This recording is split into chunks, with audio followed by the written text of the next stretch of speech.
This is some anishi that my mom and dad got for me from back home when they visited me 2 months ago. Hi everyone and welcome back to my channel, The Check It. My name is Tiabong Sudir and I'm currently here in UK. As you all know that I'm shooting this series of Local Heart and Global Soul, which is dedicated to all those people who leave home so as to look for opportunities beyond home. And today I'm very happy and grateful that someone whom I also know from before willingly said yes to be part of this video. So I'm so happy to her. So today we're going to be exploring and getting a glimpse of someone. So the person that I'm meeting today, she's from Nagaland and we'll be meeting her and we'll be getting a glimpse of her life. She is a clinical researcher here and I'm so glad to meet her and just to know so much about her. And through this video, I hope you and I also get to learn something. You and I also get a glimpse of how life looks like here. I'm doing all of this video because I really want all of you to also just understand how things are here and also so that we can all learn from each other. That's the whole point. So yeah, today I'm also wearing this Angami necklace. I think this is also worn by Chakisang Nagas. So I'm so proud wearing this. It's really beautiful. I got this from Mixed Peak Nagaland. Anyway, come, let's go. So this is a beautiful home. Merin! Merin! Oh. Merin! Oh. So Come on in. Welcome to my house. So hi Merin, can you introduce yourself and what are you doing here? Hi guys, I'm Merin Yadin. You can call me Merin. I just finished my master's in clinical research in translational medicine from Imperial College London, and now I work in the Institute of Cancer Research in the laboratory as a team member. So yeah, that's what I do. I've been living in London for about roughly 3 years now. Yeah. This is my really cramped up and messy living room. If you're curious about this painting, it's the one I made of my son, my cat Naga. And this is my kitchen space. This is where I cook. There's just two of us living here in this house at the moment, so it's like tiny but cozy space. The sink.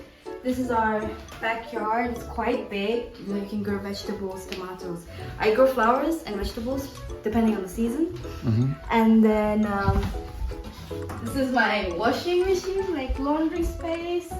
And this is the toilet, like with my bathroom and stuff. So you can have a better look. and this is my coffee station. Low-key, I love having coffee, so I usually just get like these pods in bulk. And then this is my best friend over here. Keep making coffee. This is my rice, and all of my kitchen appliances are usually in this corner. So do you also buy water or drink from the... When it's hot, I like to drink bottled water. But when it's like colder in the winter, I don't know, maybe the tap water tastes better because of the temperature, but I prefer to drink tap water in the winters. So I stock up on the bottled waters in summers, yeah. Can you introduce your cat as well? Oh, he's running all over the place. Wait, Naga! Wait, he is 2 years old. He's a Norwegian forest cat, and he's a really pretty boy. We initially thought it was a girl, so his name is Nala, but you know, he's a boy. He's a very docile, friendly boy. He likes to go up to everyone, and he's a ruckus. He makes a mess everywhere. His litter box is right here. He makes a mess everywhere, and I have to clean up after him every day, but it's worth it. He's gonna show. This is my bedroom. It's very different compared to how I look on the outside. I love pink. I love everything girly, and I also like to game. This is my setup. Honestly, I work Monday to Friday from, let's say, 7 a.m. to like 2-3 p.m. So I tend to not have much time on the weekdays to myself, so I game. That's what I usually do. These are my games.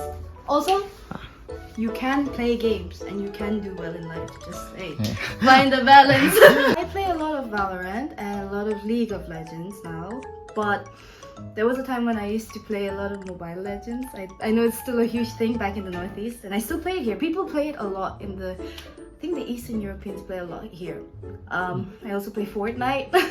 I play small fun games like Repo with my sister. Like, this is the only game that she and I can play from different countries. So yeah. I used to have a bigger collection of plushies, like Pokemon plushies, when I was back home in India. And I really, if you can tell, I like to collect a lot of figurines, Funko Pops, and just, I think it's just a quirk of mine. I don't know, maybe you could call it hoarding, but I really just like collecting cute things like this. So Merin and I decided to go for a walk so that we can have more conversations. So Merin, can you tell us about your schooling and where did you grow up? So I was born in Dimapur, but when I was about few months or maybe 1-2 years old, my mom and dad shifted to Delhi, and I studied in Sanskriti school. Following which, I was going to go into med school, CMC Vellore, but you know, God's plan, or you could say just God giving me a hint. Last minute, I decided I really wanted to do research. So I told my mom and dad I wanted to do biotechnology. Researched all the private institutions for research, and I did my undergrad from Shiv Nadar University. That's in Noida. Yeah, that's in Greater Noida. It's really far. Oh, okay. Yeah, that was a journey in itself because it's expensive. And again, private universities, they've always been, the tuition is not very affordable for most of us. So I really applied for scholarships, and I emailed them saying if there was any way I could get my tuition fee waived. So I remember, I think a week before I was going to start, I got an email from Shiv Nadar saying I got a full tuition scholarship. And that really made me feel like, okay, this is God's plan and I can't not take it. So that's why I changed my career path, and here I am in London. Because even getting into Imperial was I think, if I'm not mistaken, Imperial is one of the top ranking universities in the world right now. Yeah, right. Yeah, College or university? Does it come under college or it's university? a university. Yeah, University, yeah. okay. It's the second in the world, I believe. Second in the world, no? Yeah. And it's so proud to see people like her doing here. And also just to enjoy what you study is also very important. You might be good at 100 things, but to enjoy them, it's not a thing. But I met her, and then I really got to know that she really enjoys what she does. So that's something very inspiring. Another question that I have. So when you first shifted to London, what were there any cultural shocks, or maybe if not cultural shocks, were there any things that maybe you couldn't cope up well? Culture shocks, I would definitely say it was so London feels very much like Delhi in a sense. It's a melting pot of a lot of people, a lot of different cultures. The thing is, maybe people are more tolerant over here in comparison, but the biggest culture shock was definitely how much people can drink. The social aspect of it, the way people interact and the way people socialize is very different to how we socialize. Another culture shock was maybe just drinking from the tap. I was not comfortable for the first, I think, year. Maybe the first 6 months. I was really hesitant to. But it's getting better. For people back home, no? Like Nagaland, do you think it will also be easy for us to come to places like this and do college, like with scholarships? Are there a lot of scholarships in places like this? Yes, so this is very important. You need to do a really good research on your scholarships. There is a lot of scholarship for women, especially. There's the British Women in STEM Foundation, like the British Foundation Women in STEM scholarships. A lot of people really miss out because a lot of the times these scholarships exist and we just don't know about it, and a lot of these years they go unused, or people have not applied, so the scholarship the grant funding, everything is just lying there. One thing is definitely you can do anything as long as you ask for it and as long as you search for it. One thing is you need to be able to be okay with the rejection. People will say no to you, but don't take it personally. If they wanted to help you, they would always help you, So you need to be able to take no for an answer.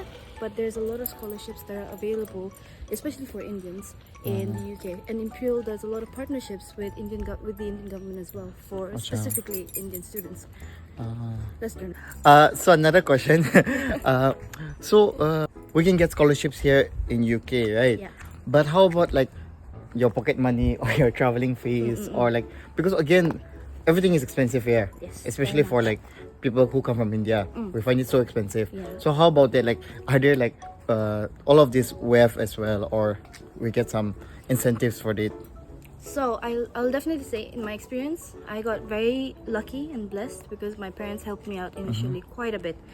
Now, I also had to take a student loan at the end of the day. Sometimes you just have to take they have to take losses to gain something much more. So don't be afraid to take a risk, is what I would say. I also took a student loan, and then as soon as I got here, I told my parents, you know, just help me for the first 1 month or 2 months, and then I'll find a job. I'll find a part-time job. I'll figure something out.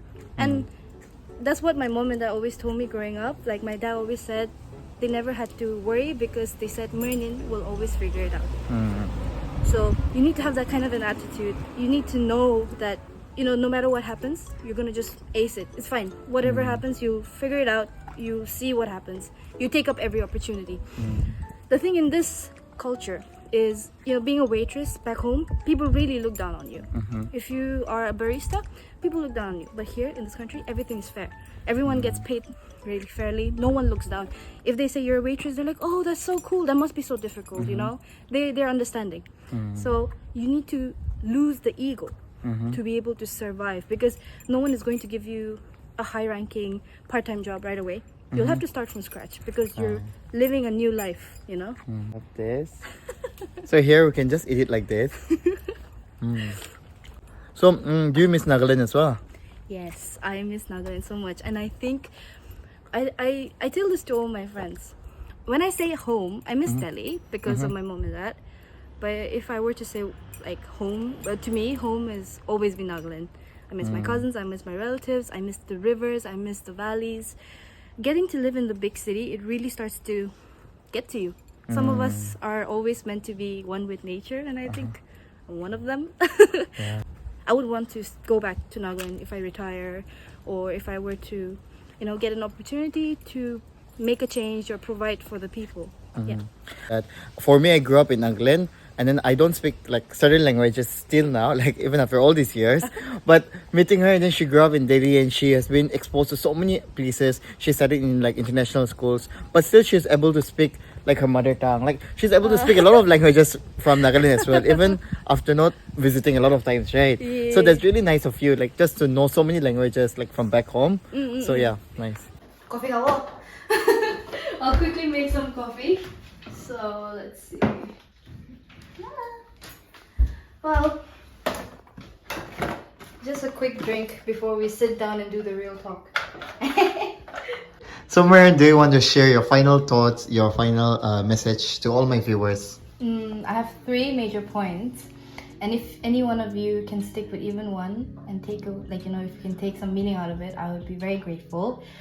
First thing is, you should be, like I said, be able to take no for an answer.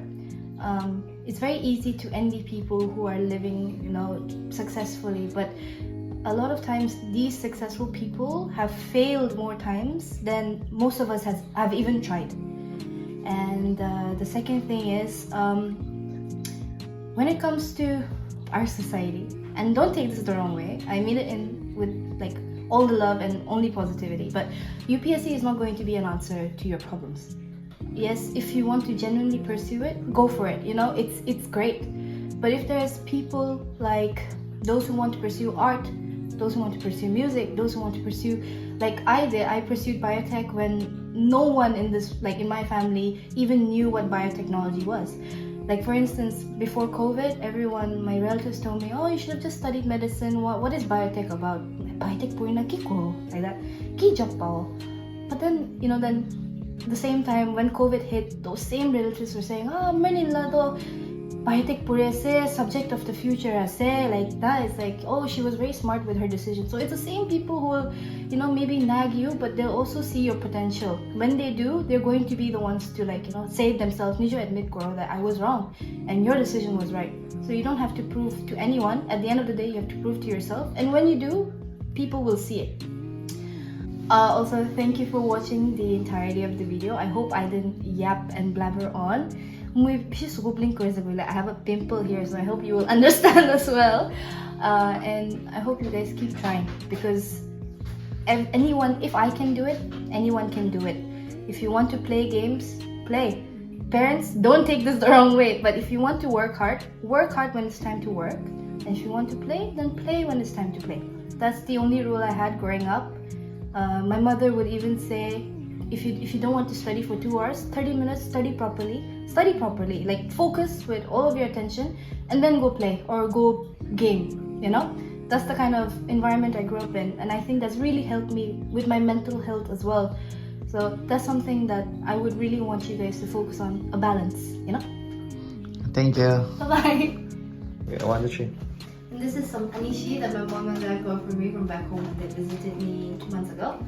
I'm just packing some for Epong to take home.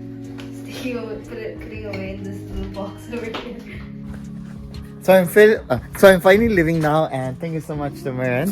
I just have one final question that is like like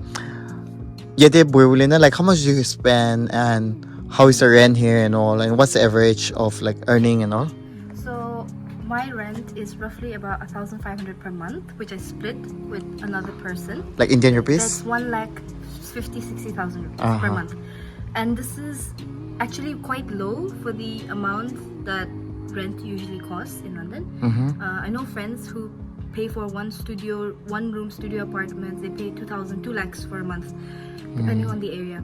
So the lowest in London is maybe 30,000 rupees a month, 300. That's just one room, and you have to share the bathroom, that kind of stuff. In a month, my rent share is 750. I pay around 150, so 15,000 more for bills. Then my groceries, though it varies, so roughly around 20,000 rupees per month for groceries. If I want to go out, it all depends, but I try to save most of my income. And the usual average income in London is around 28,000, so that's 28 lakhs per year. And I'm sort of in a comfortable position because I work for a really good research institute. So mine is also roughly around 5 to around 40, so it's pretty comfortable. So yeah, it really depends on what part of London you live in, definitely. Thank you so much, and see you. I'll see you next time. Bye bye.